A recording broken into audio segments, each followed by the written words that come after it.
नमस्ते दोस्तों।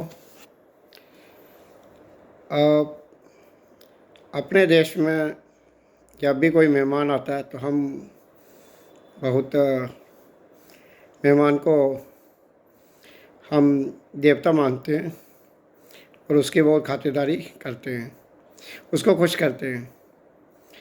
इस तरह से हमारे देश में जब भी हमारा देश संपन्न देश था, धर्म अर्थ काम मोक्ष की संपन्नता थी और यहाँ पे इसकी संपन्नता को देख के दुनिया भर के लुटेरे यहाँ पे हमारे देश की संपन्नता को लूटने के लिए आए और हमने मेहमान समझ के उनको खुश किया, खातिरदार की। उन्होंने हम पे ही हमारा ही सब कुछ हमसे छीन लिया और हमारे देश पे हमको गुलाम बना के हम पे रूल करने लगे, हम पे रूल करने लगे।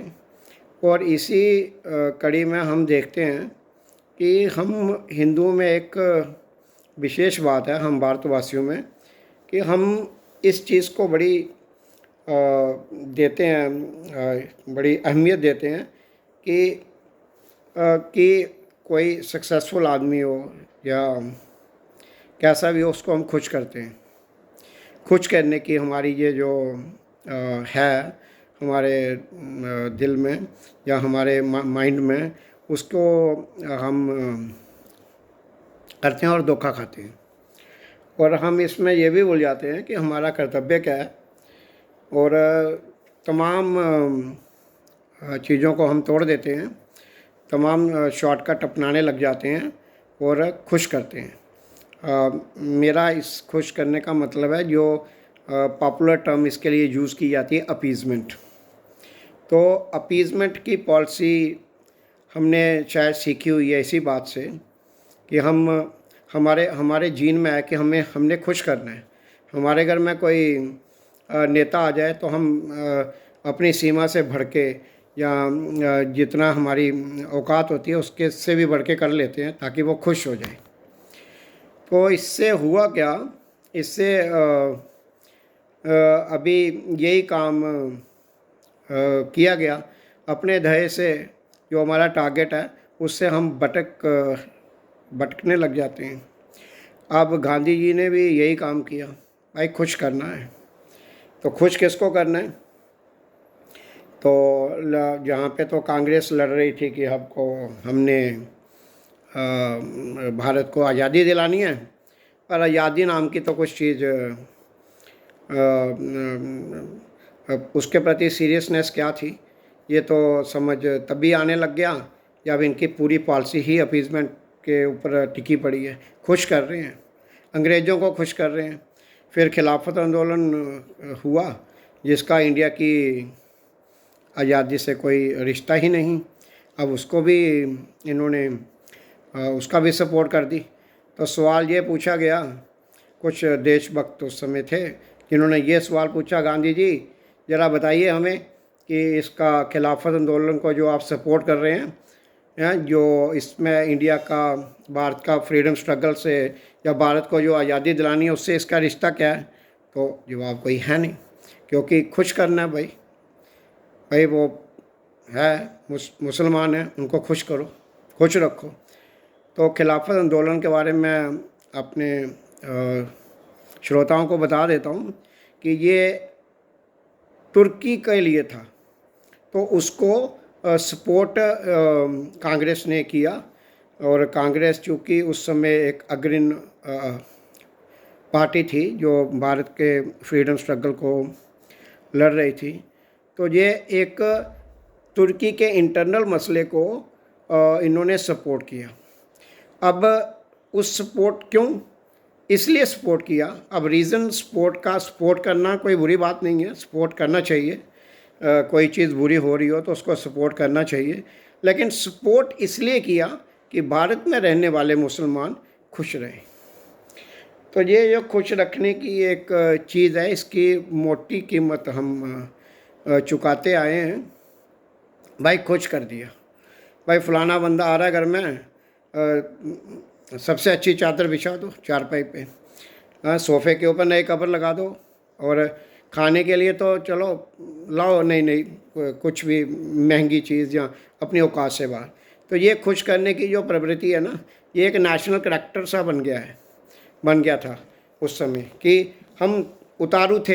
अरे भाई अंग्रेज़ आ गए, अच्छा बड़ी अच्छी अंग्रेज़ी बोलता है, अरे बड़े गोरा रंग है, चलो खुश करो इनको। तो इस तरह ये खुश करने का सिस्टम चला, और इससे हमारे और जवाब कोई नहीं है। अब अभी अभी भी आप देखेंगे भारत में तो तमाम जो पॉलिटिकल पार्टियां हैं वो खुश करने पे तुली पड़ी हैं। वो उनको उनको ध्येय नज़र नहीं आता, या टारगेट जो नज़र नहीं आता, या सही और गलत के बीच का फ़र्क नज़र नहीं आता, बस खुश करना है। हाँ जी भाई, ये है, हम मुसलमानों को दुखी नहीं कर सकते, उनको खुश रखो। हाँ, मुल्लाओं को तनख्वाह दे दो, इनको खुश रखो। अच्छा यहाँ पे ये मस्जिद, अच्छा हज हाउस बनाना है, हाँ इनको खुश करो जी, बना दो। तो ये सारी चीज़ें जब चलती हैं तो हमारा देश ये एक मतलब एक संविधान से चलने वाला तो कंट्री हुआ ही नहीं ना। खुश खुश खुश करो। अच्छा बड़ा अफसर आ गया, उसको खुश रखो, इंक्रीमेंट बढ़ाएगा।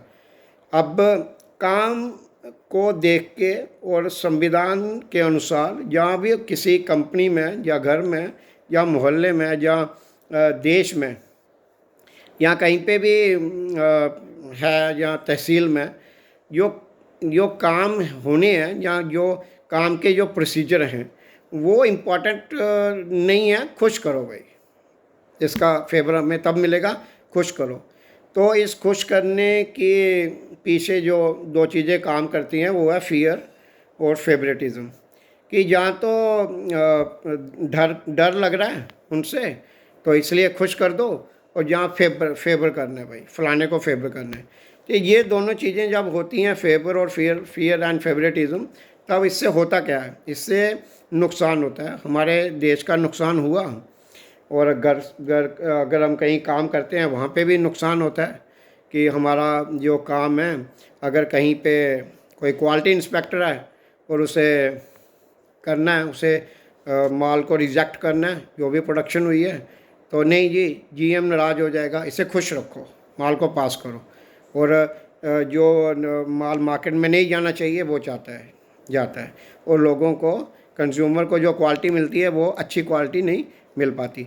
ऐसा ही सब मसलों में हमें देखने को मिलेगा कि मिनिस्टर लगे हैं चीफ मिनिस्टर को खुश करने, और जहाँ तो प्राइम मिनिस्टर को खुश करने, अरे खुश रखो इसको। तो और दफ्तरों में साहब को खुश रखो और काम की धज्जियाँ उड़ाओ, कंज्यूमर जाए बाहर में, जनता जाए बाहर में। तो ये खुश रखने की और फियर और फेवरेटिज़म के साथ चलने की जो हमारी जब मनुष्य जो इससे चलने लग जाते हैं उनको समझ नहीं आता कि हो क्या रहा है। डर है कि मेरे को कम इंक्रीमेंट ना मिले, या मेरी तरक्की रुक जाए, या मेरे को इससे कुछ लेना है भाई, मेरे से ये मुस्कुरा के बात भी कर ले तो भी बड़ी बात है भाई। नहीं, तो हमारे यहाँ पे कुछ लोग ऐसा भी होते हैं कि वो देखते रहते हैं, कोई बड़ा आदमी आ गया तो उसकी तरफ देखते रहेंगे यार, देखे तो इतनी तगड़ा झुक के उसको प्रणाम करूं कि क्या बताऊं। तो ये सारी चीज़ें ना गुलामी के सिंबल हैं, ये गुलामी के तगड़े सिंबल हैं। तो इसी तरह कोई नेता भी जब आता है तो कई लोग होते हैं बेचारे पढ़े लिखे, एमएससी एमए पीएचडी किए हुए, झुक जाते हैं, ये दंडवत प्रणाम शुरू हो जाता है।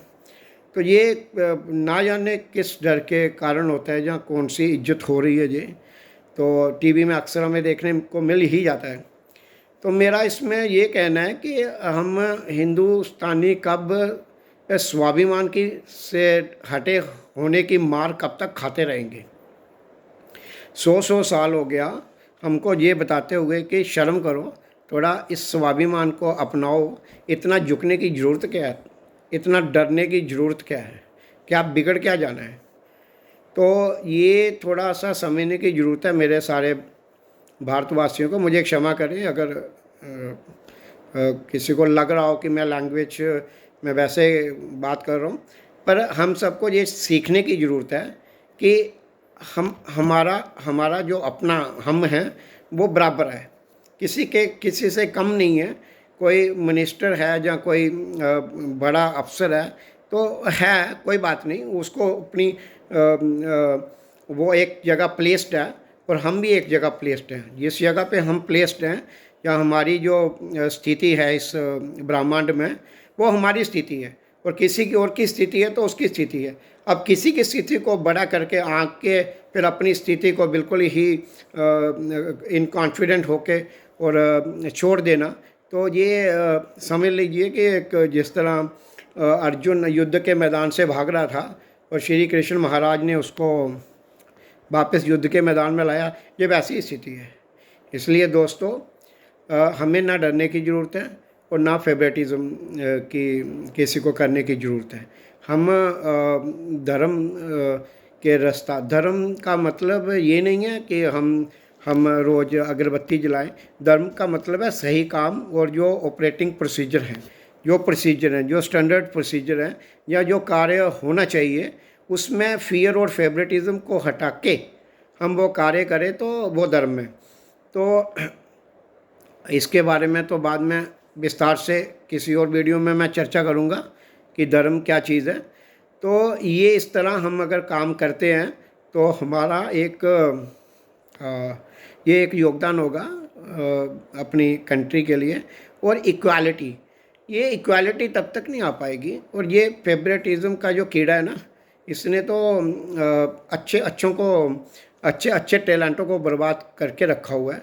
क्योंकि फेवरेटिज़म के कारण मिलते हैं, ठेके मिल जाते हैं, कई लोग नौकरियां भी ले लेते हैं इससे, बैकडोर से, और कई कुछ सीटें कहीं ले लेते हैं या कहीं कुछ और हासिल कर लेते हैं। तो ये चीज़ हमें थोड़ा किसी भी अफसर के पास, ऑफिसर है या कोई नेता है, उसके पास आने वाला उसका भाई और कोई भी आम आदमी, उसके नज़र में एक होना चाहिए। ये राम राज्य है कि श्री राम जी की नज़र में कोई भी आए, कोई भी प्रजा का उठ के आए तो वो और साथ में जब वो राजा है तो उसकी नज़र में दोनों सेम है, बोथ आर सेम। तो इस तरह से हमें अपने करैक्टर को डेवलप करना चाहिए, तब भी हम अपने राष्ट्र के लिए ये बहुत ज़रूरी है। हमारा ये जो एक करैक्टर है, नेशनल करैक्टर, उसके लिए ये बहुत ज़रूरी है। 500-700 रुपया लेके हम कुछ गलत गाड़ी को पास कर दें जो जिसमें गाय वरी हो, वो कटने के लिए जाएं, तो ये चीज़, और साथ में ये राष्ट्र के लिए बहुत इम्पॉर्टेंट है कि हम अपने करैक्टर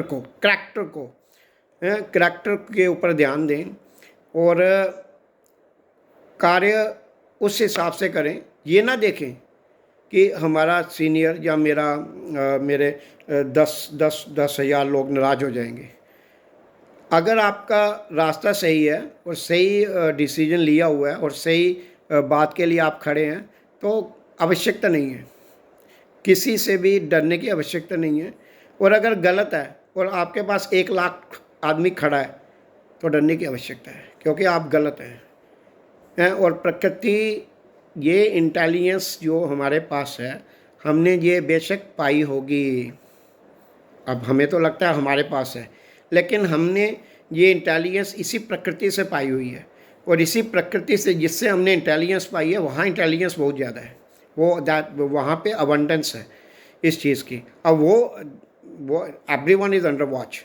तो ये चीज़ हम अब इसको इस तरफ ना लेके जाना चाहिए, जो दिख रहा है उसी को रखना चाहिए।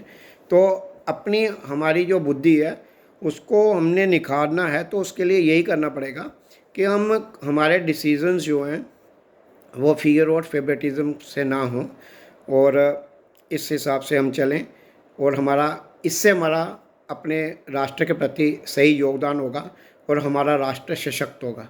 और ये हमारी जिम्मेवारी है, हमें अपने राष्ट्र के प्रति जो कर्तव्य है वो कर्तव्यों से हम विमुख नहीं हो सकते, हमें उस पे चलना ही होगा। क्यों? अब यहाँ पे तो लोगों को या सबको ये लगता है कि हम एक साबुन भी लेते हैं तो भी टैक्स देते हैं, तो ये अपने अपना योगदान मानते हैं। पर ये एक मूर्खता है। अगर ऐसी सोच है कि हम राष्ट्र को चला रहे हैं, मेरा पैसा राष्ट्र को चला रहा है, तो ये एक दोबारा उस भवंडर में या उस चक्रव्यूह में या उस बुरे दौर की तरफ जाने की एक सोच मैं कहूँगा। हमारा योगदान तब होगा जब हमारा करैक्टर सही होगा, क्योंकि तभी सही डिसीजन आएंगे, सही कानून बनेंगे और हमारे देश का सिस्टम स्ट्रांग होगा। तो अगर और हमें देश क्या दे रहा है? अब हम ये सोच रहे हैं कि हम जो टैक्स दे रहे हैं बिस्कुटों पे, रोटी पे, दाल पे, चावल जो बाज़ार से ख़रीदते हैं उससे देश चल रहा है। अरे देश हमको ये इम्पोर्टेंट पॉइंट दे रहा है कि इम्पोर्टेंट चीज़ दे रहा है कि हम अपने घर में रह पा रहे हैं और हमारे पास एक सिस्टम है जिस सिस्टम में हमारे को सुविधाएं और हमारा बैंकिंग सिस्टम है और चल रही है, और इस चीज़ को कहते हैं सिक्योरिटी। और ये संविधान से आती है, और संविधान अगर प्रॉपर ना हो तो श्रीमान जी 2 मिनट नहीं लगेंगे कुछ भी उजड़ने में। और ये तब होगा जब हमारे डिसीजन फियर और फेवरेटिज्म से प्रेरित नहीं होंगे। अंडर फियर हम वोट नहीं करेंगे, अंडर फियर हम कोई अपने काम नहीं करेंगे जिनका हम पे दायित्व है, और ना ही अंडर फेवरेटिज्म करेंगे। और साथ में एक और ध्यान रखने की बात है कि हमारी जो नेशनल रिस्पॉन्सिबिलिटी है ये बहुत इम्पोर्टेंट चीज़ है। मैं अपने माँ बाप की सेवा या अपने बच्चों की सुरक्षा तभी कर पाऊँगा, और इसका डायरेक्ट लिंक है हमारी नेशनल रिस्पॉन्सिबिलिटी, राष्ट्रीय जिम्मेवारी, राष्ट्र के प्रति जो जिम्मेवारी है उसका डायरेक्ट लिंक है। मेरे माँ बाप की मैं सेवा तभी कर पाऊँगा अगर मैं अपना राष्ट्रीय कर्तव्य निभा पा रहा हूँ, नहीं तो कुछ देर नहीं लगेगी। ये सब हम सबको एक बहुत ही भयंकर समय से गुजरना पड़ेगा, और एक दूसरे की ना तो सेवा कर पाएंगे ना अपने कर्तव्यों का पालन कर पाएंगे, क्योंकि सिटीजनशिप ही छीन ली जाएगी। तो ये सब चीज़ अपने फेवर में रहे, ये तभी रहेगा जब अपना राष्ट्र सुरक्षित होगा और राष्ट्र को चलाने वाला संविधान प्रॉपर होगा, सही है, जिसमें मैं ये नहीं कह रहा हूँ कि वो मेरे को फेवर करने वाला होना चाहिए, वो कम से कम नहीं, अनिवार्य रूप से इंसानियत को फेवर करने वाला होना चाहिए, और इंसानों को एक ऐसे रास्ते पे चलाने वाला होना चाहिए कि बुरा काम कर ना पाएँ। हमें कोई आदमी ईमानदार है, हम उसकी ईमानदारी की कैपेबिलिटी पे नहीं डिपेंड रह सकते, या उसका जो अपना बड़ा महान व्यक्तित्व है उसके ऊपर डिपेंड रहने नहीं। सिस्टम वो व्यक्तित्व हर आदमी में जनरेट करे, तभी ये चीज़ कामयाब हो सकती है। अदरवाइज़ ये हम कहें कि नहीं हम लोगों को ईमानदार बनाएंगे, तो बनाइए, कोई बात नहीं, वो बनाइए, इन लोगों को ईमानदार होने चाहिए, ये सबसे अच्छी एक क्वालिटी है। लेकिन हमारे को ये ध्यान रखना है कि सिस्टम ऐसा हो कि सिस्टम जनरेट करे ईमानदारी। सबसे ख़तरनाक आदमी, सबसे बेईमान आदमी भी सिस्टम उसको चोरी ना करने दे। तो ये चीज़ बड़ी इम्पॉर्टेंट है। वो तभी होगा जब हम ज़्यादा से ज़्यादा लोग इस चीज़ को रियलाइज़ करेंगे कि अपना जो राष्ट्र के प्रति कर्तव्य है उसको हम निभाएंगे, और जो भी हमारे कदम हैं सुबह उठने से लेके रात को सोने तक, जो भी हमारे विचार हैं वो इस ढंग से हों, और इस दौरान हमारे पास जो भी आए या जो भी हमें दायित्व मिला हो उस दायित्व को हम निभाएं विदाउट फियर एंड फेवरेटिज्म। धन्यवाद दोस्तों, नमस्ते।